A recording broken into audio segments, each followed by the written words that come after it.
Today we'll talk about how can you enable incoming SMS screen on your call app. We're going to figure out the solution or know how you can do that on your app. So you just follow these ways, then it's going to work with you. So all you have to do, you just go here, you go above your photo profile, click on it here.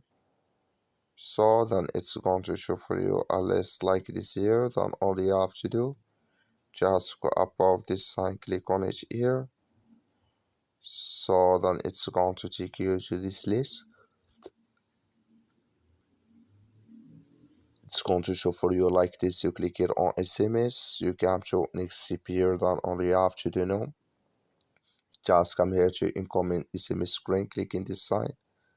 Like you see, this color show for us that's mean here incoming SMS screen enable with us now.